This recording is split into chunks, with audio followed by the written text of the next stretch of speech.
بسم اللہ الرحمن الرحیم۔ السلام علیکم۔ میری عمر ان دنوں زیادہ نہیں تھی، میں یہی کوئی 15-16 سال کی تھی جب میں لوگوں کے گھروں میں کام کرنے لگی۔ ابا کی وفات کے بعد اماں ہی گھر کا سارا خرچہ چلاتی تھیں۔ اماں کے پاس اتنا پیسہ تو تھا نہیں، پہلے وہ اپنا زیور بیچ بیچ کر گزارا کرتی رہیں، لیکن اب جب کہ میں جوان ہو چکی تھی، ان کی بیوی کو بھی 15 سال ہو چکے تھے، تبھی وہ مجھ سے کہتی کہ بیٹی اب تو بھی لوگوں کے گھروں میں کام کرنا شروع کر دے، لیکن اپنا دامن بچا کر رکھنا۔ لوگ کام والیوں کو اپنی ملکیت سمجھتے ہیں، چاہتے ہیں کہ ہم ان کے ساتھ جو چاہیں کریں، وہ آگے سے اف تک نہ کریں، پر تمہاری ماں نے ساری زندگی عزت کی گزاری ہے، خدا کے لیے تم میری عزت پر آنچ نہ آنے دینا، اور کبھی بھی کسی آدمی سے بات نہیں کرنا۔ اگر کوئی تمہیں غلط طریقے سے ہاتھ لگانے کی چھونے کی کوشش کرے تو فوراً آ کر مجھے بتانا، اس گھر میں کام نہیں کرنا۔ ویسے تو میرے سبھی جاننے والے بہت اچھے لوگ ہیں، لیکن پھر بھی برے وقت کا پتہ نہیں ہوتا۔ میں اماں کی باتیں سنتی تو میرا دل کہتا کہ ضرور میرے ساتھ کچھ نہ کچھ ہونے والا ہے، نہ جانے کیوں میں بلا وجہ ہی بہت زیادہ پریشان رہتی تھی۔ لاکھ کوشش کرتی کہ ہنسوں پر ایسا نہ ہوتا۔ ایک دن میرا ایک چچا زاد بھائی آیا جو بنگلہ دیش میں نوکری کرتا تھا۔ اس کا نام عمیر تھا۔ عمیر کے گاؤں آتے ہی سب لوگ اس کے پاس ٹوٹ پڑے تھے۔ عمیر ڈھیر سارا پیسہ کما کر لایا تھا، اسی لیے سب لوگ اس کے آگے پیچھے پھرتے۔ کسی کو اپنے بچے کا کام کروانا تھا تو کوئی عمیر سے مدد لینا چاہتا تھا، لیکن میں عمیر کی کزن تھی، میں ابھی تک اس کے ساتھ ملنے نہیں گئی تھی، کیونکہ ابا کی وفات کے بعد میں لوگوں کے گھروں میں کام کرنے لگی تھی۔ مجھے اپنے رشتہ داروں سے بہت شرم آتی تھی۔ ایک دن ہمارے گھر کے دروازے پر دستک ہوئی۔ عمیر خود ہی ہمارے گھر آ گیا تھا۔ آتے ہی اس نے مجھے دیکھا تو اس کی آنکھیں پھٹ پڑیں۔ بولا، تم تو بڑی ہو گئی ہو، جب میں گیا تھا تم چھوٹی سی تھی۔ میں نے کہا ہاں بھیا، بس وقت گزر گیا اور میں بڑی ہو گئی۔ بولا کہ بھائی نہ کہو مجھے، میں تمہاری نہیں لگتا۔ مجھے اس کی یہ بات عجیب سی لگی تھی، لیکن میں چپ رہی تھی۔ مجھے عموماً ایسی باتوں کے جواب نہیں آتے تھے، یہ تو خیر بڑی ہی مشکل بات تھی۔ عمیر کی شخصیت کافی بدل چکی تھی، وہ پہلے جیسا نہیں رہا تھا۔ اس نے داڑھی منڈا لی تھی، سر پر بھی تھوڑے سے بال تھے، اور وہ بہت عجیب سے خد و خال کا مالک ہو گیا تھا۔ میں چوتھی جماعت میں تھی جب عمیر یہاں سے بنگلہ دیش گیا تھا، اور اب جب کہ وہ آیا تھا تو اس کی شخصیت مکمل طور پر بدل چکی تھی۔ میں عمیر کے سامنے نہیں جاتی تھی، لیکن ایسا ہوا کہ اس رات عمیر اماں سے کہنے لگا کہ میں یہیں پر رکنا چاہتا ہوں۔ میں حیران تھی کہ عمیر کو ہمارے غریب خانے میں ایسا کیا نظر آتا ہے کہ وہ ہمارے گھر میں رکنا چاہتا ہے۔ اس کی وجہ تو بعد میں سمجھ آئی۔ رات ہوئی تو میں اپنے کمرے میں چلی گئی، لیکن عمیر باہر صحن میں چکر کاٹ رہا تھا۔ اماں اپنے کام سے باہر گئی ہوئی تھی، گھر میں اور عمیر ہی تھے۔ اماں کو عمیر پر اندھا بھروسہ تھا، اسی لیے وہ مجھے اس کے ساتھ اکیلا چھوڑ کر چلی گئی۔ ویسے بھی عمیر مجھ سے عمر میں 15 سال بڑا تھا، لیکن عمیر نے تو اپنی اوقات دکھا دی۔ اماں کے جانے کے بعد میرے دروازے پر آیا اور بولا، میں تم سے ایک بات کرنا چاہتا ہوں۔ میں نے پوچھا کیا بات؟ کہنے لگا، دیکھو بہن بھائی کا رشتہ صرف سگے بہن بھائیوں میں ہوتا ہے، میرا تم سے نکاح جائز ہے۔ یہ سن کر میں حیران رہ گئی، تو تم کہنا کیا چاہتے ہو؟ دیکھو سلونی، تم بھی اتنی زیادہ اب چھوٹی بچی تو ہو نہیں، جوان ہو، ان باتوں کو سمجھتی ہو۔ میں تم سے محبت کرتا ہوں، تم سے شادی کرنا چاہتا ہوں۔ یہ بات سن کر دل ہی دل میں مجھے خوشی بھی ہوئی تھی، کیونکہ عمیر کی شخصیت ہزاروں لاکھوں میں ایک تھی۔ کون لڑکی نہیں چاہے گی کہ عمیر جیسے لڑکے کی دلہن بنے؟ لیکن عمیر کی کچھ شرطیں تھیں۔ کہنے لگا، میں تم سے نکاح تو کروں گا، پر تم یہ تو جانتی ہو نا کہ میں کس طرح کا لڑکا ہوں۔ میں نے ساری زندگی محنت کرتے ہوئے گزاری ہے، مجھے محنتی لڑکیاں پسند ہیں۔ گھر بیٹھ کر برتن دھونے والی، روٹیاں پکانے والی لڑکی سے میری بات چیت نہیں ہو سکتی۔ تبھی میں تمہیں بھی بنگلہ دیش نوکری کے لیے لے جاؤں گا، پھر جب تمہاری شخصیت اچھی بن جائے گی تو ہم دونوں شادی کریں گے، اور شادی بھی خوب دھوم دھام سے کریں گے۔ تم بھی اپنی شادی بہت اچھے سے کر سکو گی۔ ابھی اگر ہم نے شادی کر لی تو تمہارے سارے خواب ادھورے رہ جائیں گے، نہ ہی تم نوکری کر سکو گی، نہ ہی تمہارا کوئی اور سلسلہ چلے گا۔ اچھا ہے کہ پہلے خود کو میرے قابل بناؤ۔ عمیر کی بات سن کر میں چپ رہ گئی تھی۔ ظاہر ہے باہر سے کام کر کے پڑھ کر آنے والا لڑکا اب ایک کام والی لڑکی سے کیوں شادی کرتا؟ صرف خوبصورتی ہی سب کچھ نہیں ہوتی۔ عمیر چاہتا تھا کہ میں پڑھ لکھ کر ایک اچھی شخصیت کی مالک بنوں، اس کے بعد وہ مجھ سے شادی کرے۔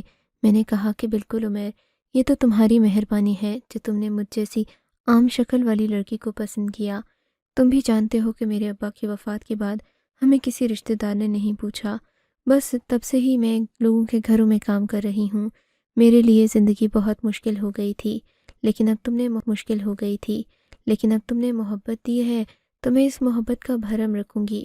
زندگی ساری تمہاری غلام بن کر رہوں گی، تم جو کہو کہ میں وہی کروں گی۔ تمہارا بہت بہت شکریہ۔ میں عمیر کی باتوں سے خوش بھی ہو گئی تھی اور آنے والی زندگی کے بارے میں فکر مند بھی ہو گئی تھی، کیونکہ مجھے یہ نہیں پتہ تھا کہ میں نے کیسے خود کو عمیر کے قابل بنانا ہے۔ عمیر کہنے لگا، کل تم اپنے گھر سے ذرا دور آنا، میں تمہیں ایک جگہ کھانا کھلانے لے کر جاؤں گا، وہاں جا کر تمہیں ساری بات سمجھاؤں گا۔ اگر تمہاری امی کے سامنے بات کروں گا تو وہ محسوس کریں گی، کہیں گی کہ میری بچی کو پٹیاں پڑھا رہا ہے، اسے بنگلہ دیش لے جانا چاہتا ہے۔ میں نے کہا نہیں، تم جیسا کہو گے میں وہی کروں گی۔ اگلے دن فرید آبادی کے گھر سے فارغ ہونے کے بعد میں نے عمیر کو فون کر دیا، اسے کہا کہ تم آ جاؤ، میں تمہارا انتظار کر رہی ہوں۔ عمیر تو جیسے پہلے ہی میرے لیے بیٹھا تھا، اس نے فوراً ایک گاڑی بھجوائی، میں اس میں بیٹھی اور وہ مجھے ایک ہوٹل میں لے کر چلا گیا۔ مجھ سے ڈھیروں باتیں کی، اظہار محبت کیا، اور پھر کہنے لگا، میں تمہیں اپنے ساتھ بنگلہ دیش لے جانا چاہتا ہوں۔ تم وہاں نوکری کرو گی تو تمہاری شخصیت خود بخود بدل جائے گی۔ بنگلہ دیش بہت ترقی والا ملک ہے، اب ایسا بھی نہیں ہے کہ وہاں جا کر تم کبھی خوش نہیں رہ پاؤ گی یا وہاں ترقی نہیں ہے۔ بنگلہ دیش کے جو صحیح والے شہر ہیں وہاں پر لڑکیاں بہت اچھا کھاتی پیتی ہیں اور اچھی نوکری کرتی ہیں۔ اس کے بعد تم دبئی چلی جانا، دبئی میں بھی تم جیسی لڑکیوں کے لیے بہت کام ہیں۔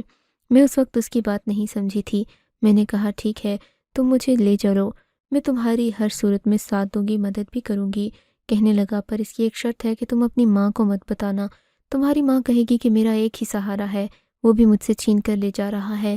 جب تم ایئرپورٹ پر چلی جاؤ گی تو پھر دبئی پہنچ کر ہی اپنی ماں کو کال کرنا تاکہ وہ کچھ کر نہ سکے، ورنہ اگر ابھی تم نے اسے بتا دیا تو وہ سب سے دباؤ ڈلوا کر تمہیں روک دے گی، اور ویسے بھی ہمارے کسی رشتہ دار کی مرضی نہیں ہے کہ تم باہر کام کرنے کے لیے یا پڑھنے کے لیے جاؤ۔ یہ نہیں پتا کہ تم مجھ سے اور میں تم سے کتنی محبت کرتا ہوں۔ میں اس کی باتیں سن کر شرما گئی تھی۔ میرے تو آنے والے دنوں کے بارے میں خواب ختم نہیں ہو رہے تھے۔ اگلے دن منہ اندھیرے میں عمیر کے ساتھ نکل آئی تھی۔ میں نے یہ بھی نہیں سوچا کہ میرے تو کاغذات بنے ہی نہیں، بس میں عمیر کی باتوں پر بھروسہ کر کے گھر سے نکل آئی۔ عمیر مجھے بہت دور لے آیا، یہاں لا کر اس نے مجھے گاڑی میں بٹھایا اور کہنے لگا، یہیں پر رہو، میرا انتظار کرو، اگر تمہیں کوئی یہاں سے گاڑی میں ڈال کر لے جائے تو آگے سے چونچا مت کرنا، ہم لوگ آگے جا کر پھر ملیں گے، ابھی تم یہیں گاڑی میں بیٹھو، تمہیں دوسری لڑکیوں کے ساتھ لے جایا جائے گا۔ میں عمیر کے کہنے پر وہاں بیٹھ گئی۔ تھوڑی دیر کے بعد اور بھی لڑکیاں تھیں جو میرے ساتھ تھیں، اور ہم سب کو ایک بند گاڑی میں بٹھا کر بہت دور لے جایا گیا۔ میرا دم گھٹ رہا تھا کیونکہ گاڑی کے اندر مکمل اندھیرا تھا اور میرا تو دم بھی گھٹ رہا تھا، لیکن خیر، کافی گھنٹے کی مسافت کے بعد جب ہم لوگ ایک سمندر کے کنارے رکے تو مجھے لگا جیسے مجھے نئی زندگی ملی ہے۔ یہ کئی دنوں پر محیط سفر تھا جس نے مجھے نڈھال کر دیا تھا۔ ہمیں اس دوران کھانے کو بھی کچھ خاص نہیں ملا تھا۔ میں اس قدر پریشان اور زندگی سے بدحال ہو گئی تھی کہ رو رو کر اپنی ماں کو یاد کرنے لگی، لیکن میرے پاس اپنی ماں کا کوئی رابطہ نہیں تھا، نہ ہی ہمارے گھروں میں فون تھے جو کہ مجھے پتہ ہوتا کہ میری ماں اس وقت کہاں ہے۔ یہ تو عمیر کا دیا ہوا موبائل تھا جو میں نے ایک دن پہلے استعمال کرنا سیکھا تھا۔ میری ماں کے پاس کچھ نہیں تھا۔ خیر، اب سوائے رونے کے میرے پاس اور کچھ نہیں تھا۔ وہاں پر موجود لڑکیوں کو بھی اسی طرح لایا گیا تھا، کوئی نوکری کی امید میں آئی تھی تو کوئی پڑھائی کے لیے۔ میں اس قدر پریشان تھی کہ بتا نہیں سکتی۔ خیر سے میں نے ان لڑکے سے اپنی کہانی سنائی، ان کے ساتھ بھی یہی ہوا تھا۔ مجھے لگا جیسے عمیر مجھے یہاں چھوڑ کر چلا گیا ہے، پر میں کیا جانتی تھی کہ زندگی میں اور کیا کیا آنے والا ہے۔ ایک آدمی آیا، اس نے سب لڑکیوں کو قد کی بنیاد پر الگ الگ کر دیا، چھوٹی لڑکیاں ایک طرف، لمبی اور کالی لڑکیاں ایک طرف، غرض یہ کہ مختلف گروپ بن گئے تھے لڑکیوں کے۔ مجھے بھی خوبصورت لڑکیوں کی فہرست میں رکھا گیا تھا۔ پھر ان سب نے ہمیں الگ الگ گاڑیوں میں بٹھایا، ایک گاڑی ایک شہر تو دوسری گاڑی دوسرے شہر چل پڑی۔ میں جس گاڑی میں بیٹھی تھی اس کو ایک بھارتی آدمی چلا رہا تھا، وہ ہم سب کو بہت گالی بھی دے رہا تھا، لیکن ہم لوگ چپ چاپ بیٹھی تھیں، ہم اور کر بھی کیا سکتی تھیں۔ ہم اب اس آدمی کے رحم و کرم پر تھیں۔ گاڑی چلاتا ہوا وہ ایک بڑی سی جگہ پر آ گیا۔ یہ تنگ و تاریک تھی، لیکن درمیان میں ایک کھلا گراؤنڈ تھا جہاں پر گاڑی کو روکا گیا تھا۔ گاڑی کا دروازہ کھلا، اس آدمی نے ہم سب کو باہر نکلنے کا حکم دیا۔ ہم ڈری سہمی ہوئی تھیں کیونکہ ہمیں اس شہر کے بارے میں اور نہ ہی اس ماحول کے بارے میں کچھ پتہ تھا۔ میں چپ چاپ اس آدمی کو دیکھ رہی تھی جبکہ وہ غصے سے پھنکارتا ہوا ہم سب سے کہہ رہا تھا کہ اب سے تم سب نے ہماری بات مانی ہے، اگر کوئی لڑکی چالاکی دکھانے کی کوشش کرے گی تو اس کے ساتھ اتنا برا ہوگا کہ وہ سوچ بھی نہیں۔ یہ بات سن کر میں بہت پریشان ہوئی تھی، میری سمجھ میں نہیں آتا تھا کہ آخر ہمیں یہاں کیوں لایا گیا ہے۔ میں رونے لگی تو مجھے روتا دیکھ کر ایک آدمی کی توجہ مجھ پر گئی۔ اندر سے جا کر وہ ایک عورت کو لے آیا۔ عورت نے مجھے سر سے پاؤں تک دیکھا اور پھر بڑے پیار بھرے لہجے میں بولی، اس کو تو میں اپنے پاس رکھوں گی۔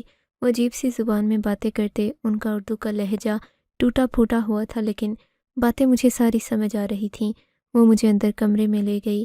اس نے مجھے نہلا دھلا کر صاف ستھرے کپڑے پہنائے اور بولی کہ تم تو ایک خوبصورت سونے کی چڑیا ہو، تمہاری جگہ یہاں نہیں بلکہ کہیں اور ہے۔ اس کی بات سن کر میں خاموش ہو گئی۔ پھر کہنے لگی، آج رات تمہیں دلہن بنایا جائے گا، تمہاری شادی ہے، سمجھ گئی؟ میں حیران ہو کر اسے دیکھنے لگی، کہیں میری شادی عمیر سے تو نہیں ہو رہی؟ میرے دل میں ایک امید سی جاگ اٹھی۔ میں نے اس سے پوچھ لیا، کیا عمیر میرا دلہا بنے گا؟ میری بات سن کر اس نے دور سے کہا لگایا اور بولی، ہاں ہاں، عمیر تمہارا دلہا بنے گا، فکر کیوں کرتی ہو؟ تمہاری شادی ہوگی، پھر بچے ہوں گے، پھر تمہارے بچے اس جگہ کے مالک بنیں گے۔ یہ کہہ کر وہ ہنستی ہوئی وہاں سے چلی گئی۔ میرا دل تو بس عمیر کے نام پر ہی خوش ہو گیا تھا۔ میں نے اچھی طرح دلہن بننے میں ان لڑکیوں کی مدد کی تھی جو مجھے تیار کر رہی تھیں، پر وہ مجھے حیران ہو کر دیکھ رہی تھیں کہ میں اس قدر خوش کیسے ہوں۔ میں نے کہا، تم لوگ مجھے ایسے کیا دیکھ رہے ہو؟ میری بچپن کی محبت عمیر سے میری شادی ہو رہی ہے، میں اس لیے خوش تھی۔ وہ لڑکیاں مجھے دیکھ کر افسوس کرنے لگیں، شاید کہ انہیں میرے انجام کے بارے میں پتہ تھا۔ ان کی خاموشی نے مجھے بہت کچھ سمجھا دیا تھا۔ میرا دل ہولے ہولے کانپ رہا تھا۔ خیر سے مجھے دلہن بنا کر ایک بڑے کمرے میں بٹھا دیا گیا، مگر وہ رات میری بربادی کی تھی، کیونکہ تھوڑی دیر کے بعد جو آدمی اس کمرے میں داخل ہوا وہ عمیر نہیں تھا، بلکہ وہ تو ایک بوڑھا سیٹھ تھا جس کے سامنے پیش کیا گیا تھا۔ سیٹھ نے خوش ہو کر پیسوں کی برسات کر دی تھی اور اب میں ایک طوائف بن چکی تھی۔ ایک رات میں ہی مجھ پر بہت ساری حقیقتیں آشکار ہو چکی تھیں کہ ہم جیسی عورتوں کی کیا عزت ہوتی ہے جو اپنے گھر والوں کو چھوڑ کر ایسے نوٹنکیوں کے کہنے پر اپنے گھر سے دور آ جاتی ہیں۔ رو رو کر میرا برا حال تھا، لیکن اس عورت نے کہا کہ اگر تم نے زیادہ رونا ڈالا تو تم پر اور زیادہ مصیبتیں مسلط کر دی جائیں گی، اس لیے تم جتنی خاموش رہو گی تمہاری زندگی اتنی پرسکون ہوگی۔ میں اب کیا کر سکتی تھی؟ یہاں سے واپس جانے کی کوئی امید نہیں تھی۔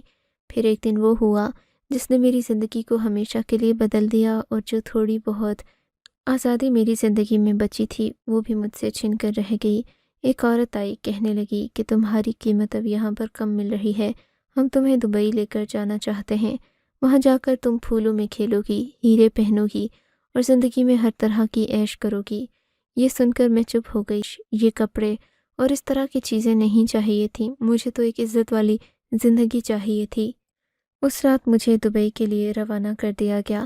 جب میں دبئی پہنچی تو میرے حالات ایسے تھے جیسے کسی مچھلی کو پانی سے نکال دیا گیا ہو۔ اس خوبصورت زندان میں آ کر میرا دل اور زیادہ گھبرانے لگا تھا۔ میں چاہتی تو یہاں سے بھاگ جاتی، کہیں نہ کہیں جا کر اپنا سر ہی دے مارتی، کم از کم اپنی زندگی کا خاتمہ تو کر لیتی، لیکن میں نے ایسا نہیں کیا۔ شاید زندگی میں مجھے کچھ بہتر ہونے کی امید تھی۔ میں بیٹھی رہی۔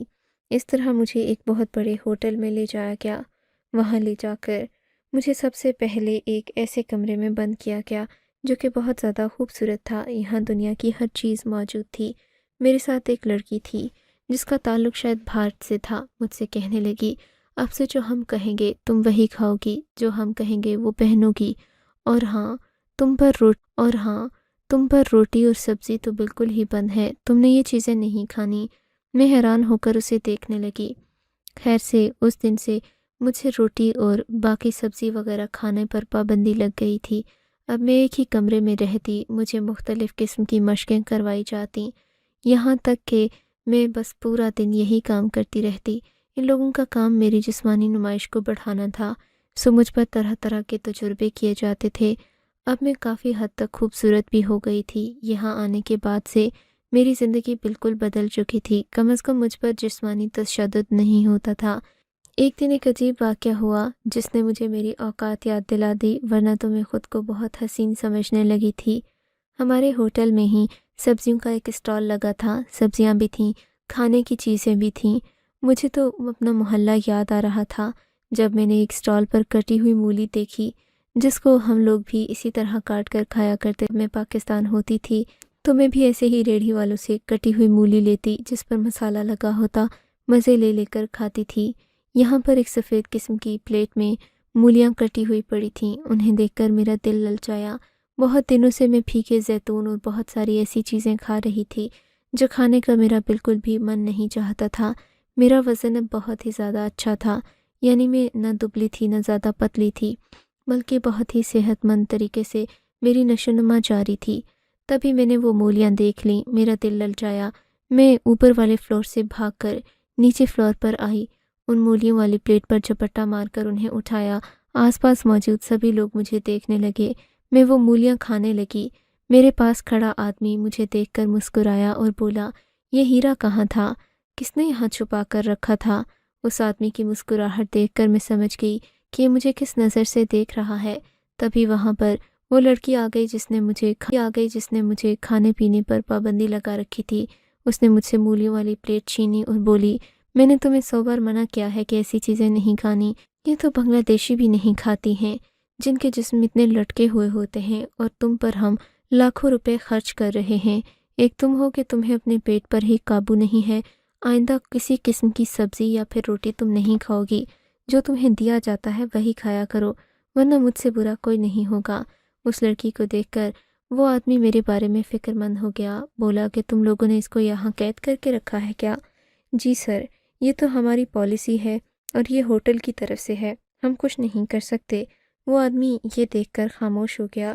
شاید اس کے دل میں میرے لیے ہمدردی پیدا ہو گئی تھی، لیکن میں سمجھی کہ اب اسے میں بھول چکی ہوں گی۔ 2-3 دن گزرے تھے کہ ہمارے ہوٹل پر وہ آدمی دوبارہ آیا۔ اس نے آ کر کہ میں اس پاکستانی لڑکی سے ملنا چاہتا ہوں۔ وہ آدمی جب مجھ سے ملا، معصومیت اور خوبصورتی سے بہت متاثر ہوا۔ میری عمر صرف 18 سال تھی۔ کہنے لگا، تمہیں لوگوں نے یہاں قید کر کے رکھا ہے، یہ تمہیں اس طرح کی چیزیں اس لیے کھلا رہے ہیں تاکہ تم زیادہ عرصہ جوان رہو اور ان کے کام آ سکو۔ یہ تمہارا بہت بڑا سودا کریں گے۔ ابھی تم اس سے واقف نہیں ہو، تم پر لاکھوں روپے خرچ کر رہے ہیں کیونکہ تمہیں دنیا بھر کی مشہور طوائف بنانا چاہتے ہیں، لیکن اگر تم یہی سب کرتی رہی تو تمہارے لیے زندگی بہت مشکل ہو جائے گی۔ اگر تم آزادی چاہتی ہو تو تمہیں ایک بار ہمت کرنا ہوگی۔ کل پرسوں میں دوبارہ آؤں گا اور تم سے اگر پولیس والے یہ پوچھیں کہ تمہیں یہاں پر قید کیا گیا ہے تو تم ہاں میں سر ہلا دینا اور چیخ چیخ کر اپنی مظلومیت کی داستان سنانا، ورنہ تم یہاں ہر روز بکتی رہو گی، ناچتی رہو گی، تمہاری کوئی زندگی اور آخرت نہیں ہوگی۔ میں تمہیں عزت کی زندگی دینا چاہتا ہوں۔ اس آدمی کی بات سن کر میں خوش ہو گئی تھی۔ میں نے دل ہی دل میں سوچ لیا کہ میں وہی کروں گی جو اس نے مجھے کہا ہے۔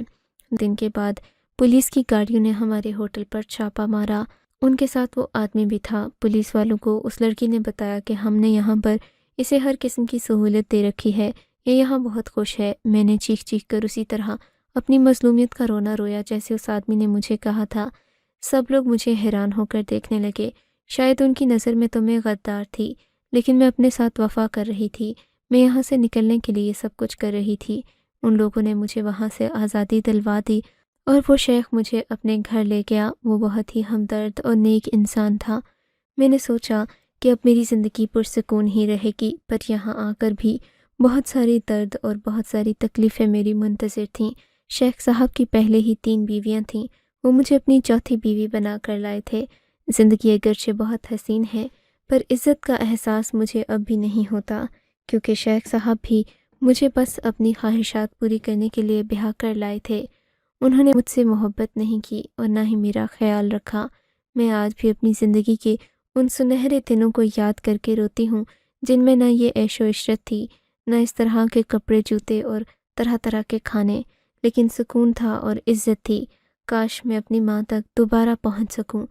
پتہ نہیں میری ماں کہاں ہوگی اور کیسی ہوگی۔ آپ کو اگر یہ کہانی اچھی لگی ہے تو اس ویڈیو کو لائک کیجیے اور اس طرح کی مزید کہانیاں سننے کے لیے ہمارے چینل کو ضرور سبسکرائب کیجیے۔ کہانی سننے کا شکریہ۔ آپ سے ملاقات ہوگی اگلی ویڈیو میں، تب تک کے لیے اللہ حافظ۔